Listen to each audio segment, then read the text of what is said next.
with Dødheimsgard. Am I pronouncing it correctly? Sorry, my Norwegian Yeah, it's pretty good. Yeah? Dødheimsgard. Dødheimsgard? Yeah, okay.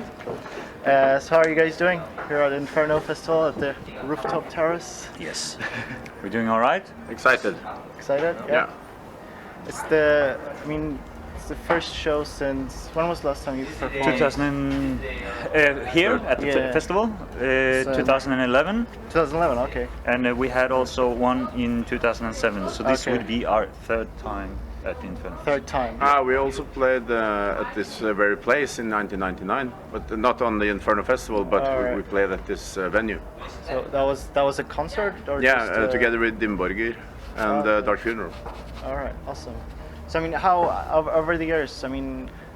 How was the experience playing first time at Inferno compared over the years? How did it progress the festival? In 2007, it was our first experience as performers instead of being guests or the audience. So I guess. That in a way was the most special experience, and now this time we haven't really played yet, so we don't know how smoothly it's going to do. I think in 2011 we lost a bit of the stage time. That was probably our own fault because some technical issues and stuff like that. But overall, it's a good festival. It's professional. They handle things good, and I live very close by, so there's never any problems. It's a more disaster if there's no communication and you're playing abroad somewhere, far away from home. So I think it's a good festival. I like the way it has expanded, incorporating many venues from other parts in the cities and stuff like that. Okay, it's a pretty cool concept, I guess. Yeah. I also noticed the atmosphere is very intimate. Yeah. There's no real distinction between bands and fans. Yeah, exactly. Yeah. So, have you? What is the impact of the festival on the Norwegian scene for you? What is the importance of it, if it is? I think initially, I don't know if that's correct, but initially I think the people who started this festival thought it a bit odd that this was kind of, in many people's perception, kind of the black metal capital of the world, yet we didn't have any festival. None, Yeah. So I think the first couple of times they did Inferno, it was very idealistically driven, Of course, it's become more of a business now. It has to be, But I think that's the ideal behind the idea, anyway, Do you think that you also said that it has to be kind of business-like in order to survive and progress? But do you think that that was, I don't know, kind of a problem for the true fans, or?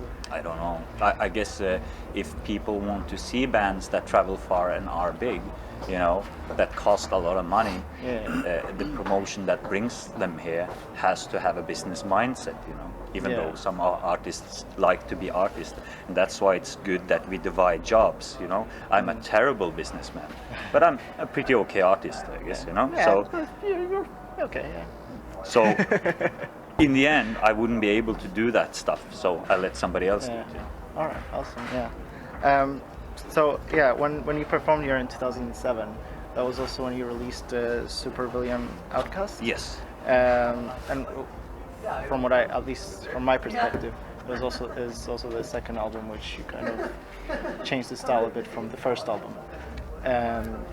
So do you remember the audience's reaction to that change, and also the reception of that album when you performed it in 2007? With Dødheimsgard, it's always been a split reception of albums, because half of the people are crazy about the new sound, and half of the people are angry that we didn't keep the old sound. So it's always a kind of a transgression there, that we change a bit of a fan base almost every. You lose some and you gain some. Yeah. So, but I think the concert, I think a lot of people were at that time very eager to see us live, because we had a reputation for being quite visual back then, and so people were quite looking forward to that. And we also got really good reviews here in the biggest newspapers that did call us the most visual and interesting band, and used words like that, and because we had dolls on stage and stuff like that. Okay, awesome. And so like talking about your well, maybe not your style, but the Norwegian history, the Norwegian black metal history. Do you guys feel like part of the black metal scene in Norway, or what is your attitude towards that? I always feel like a misfit, whether I'm in the band or as a private person. So I think we're somewhere on the outside. Yeah.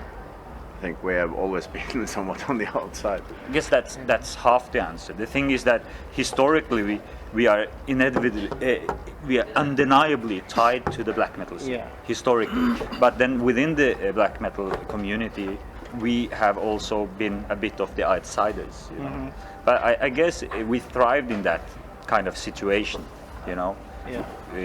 You could either go cry because you're an outsider, or you can enjoy it, you know, for the capacity it brings you, like the creative diversities, and that you don't follow the conventions inside there because you don't believe that it's your convention. It's not your duty to follow it, you know. You want to be a performer that can expand the notion of what black metal is instead of just confining it into a little circle, you know. Yeah.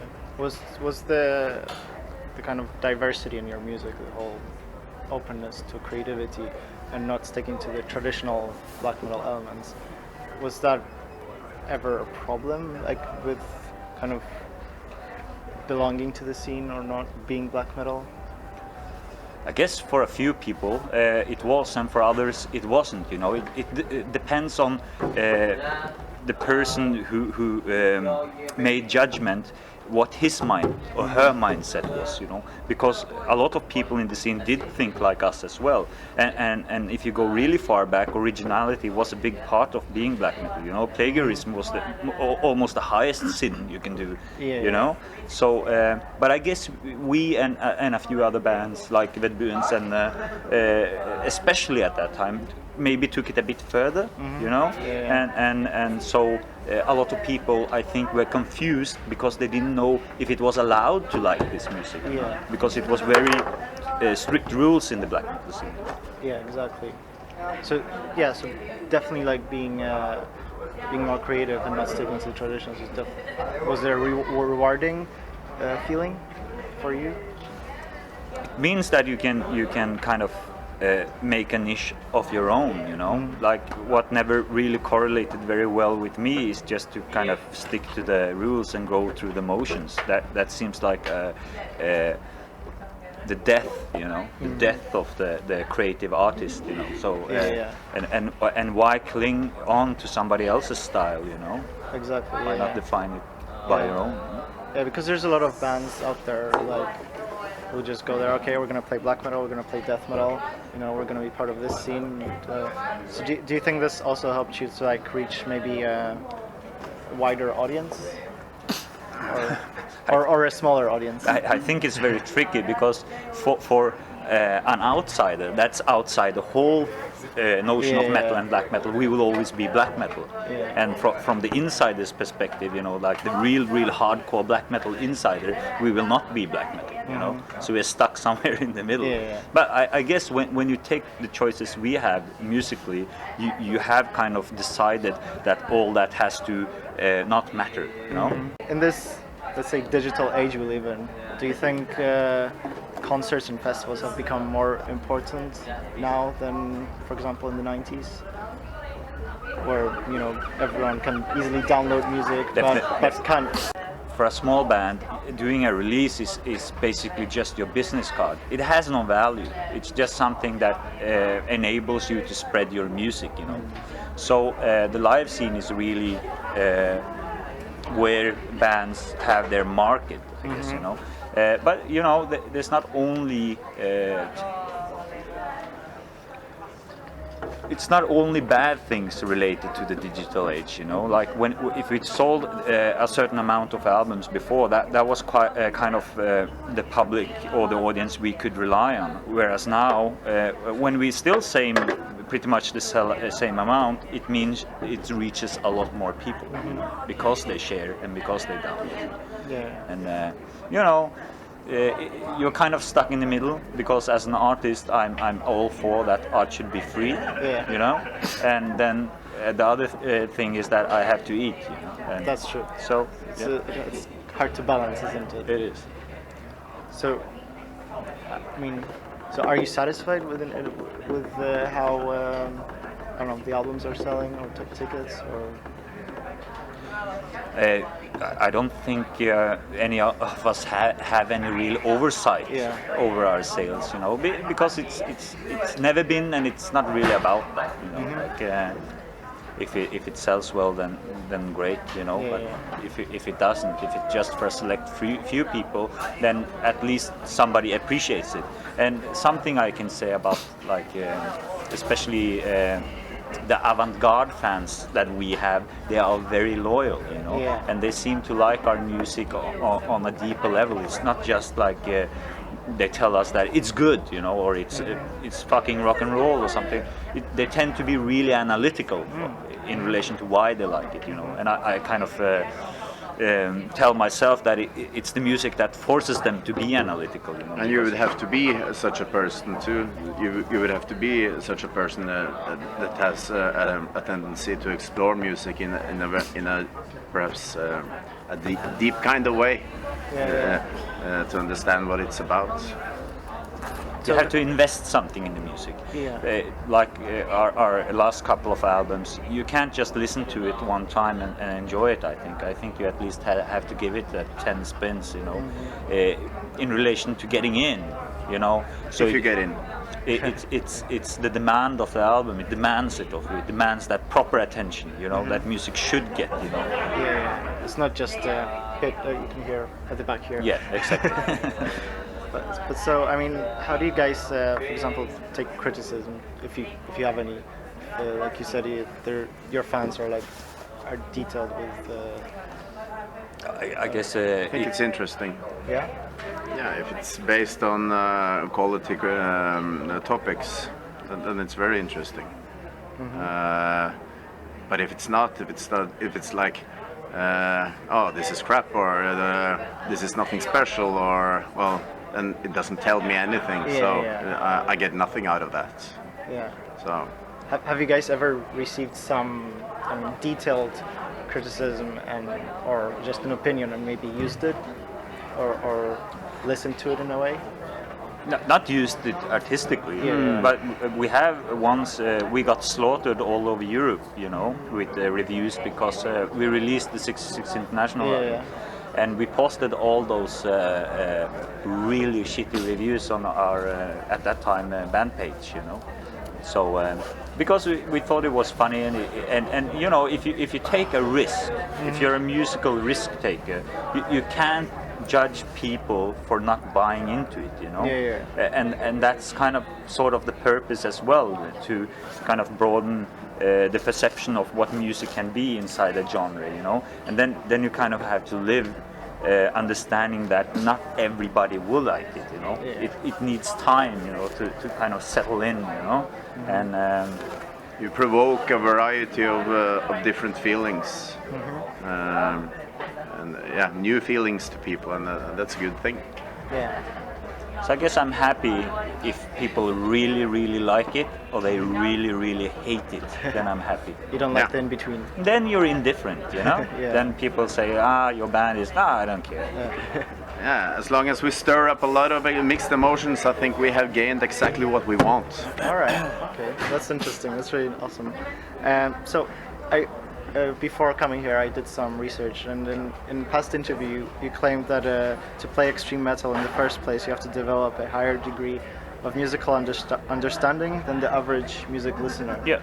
So could you develop on that? I can tell it very easily, in the sense that in my own experience, when I started listening to metal, I kind of went in the degrees of how extreme and how fast my ears and my brain was able to perceive that music. So I remember when I bought my first death metal albums, for example, like a Ball Thrower, I advanced from thrash metal albums into extreme death metal, you know.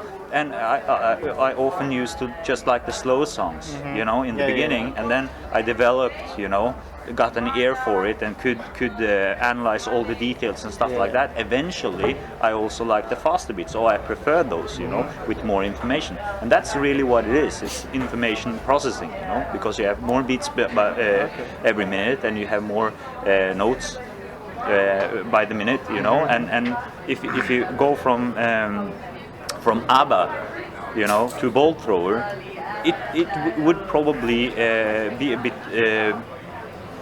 You will have a reduced understanding of what you're listening to, basically. Yeah. But I like the two examples you gave, ABBA and Bolt Thrower. Both bands totally different, but both bands that I love. Yeah, me too. Good. All right, awesome. Thanks for that. So yeah, I mean, just to wrap it up, what do you guys have planned for after Inferno? Play as many gigs as possible. Yeah. And make another album, hopefully in the next 2 years. Okay, so that's a shorter time than last time. I think we need to get moving faster. Get some things done in a more efficient way than before, and I think that's easier now because we're all on a good line in our lives. There are not so many abstractions now in our lives privately than it was before. So. We're on a good roll. Okay. I think we have to take advantage of that as much as possible. All right, awesome. Well, I'm looking forward to your future then, and to the show tonight. Are there any other bands you're looking forward to seeing tonight, or that you watched the other days? We saw Behemoth. 5 minutes of Behemoth. It was a pretty solid show. Yeah, it's very good. Yeah, well, they really put on a very huge performance, don't they? Yeah, definitely. All right. Well, I'm looking forward to tonight. It was great talking to you. Thanks, man. Likewise. Thank you. Cheers.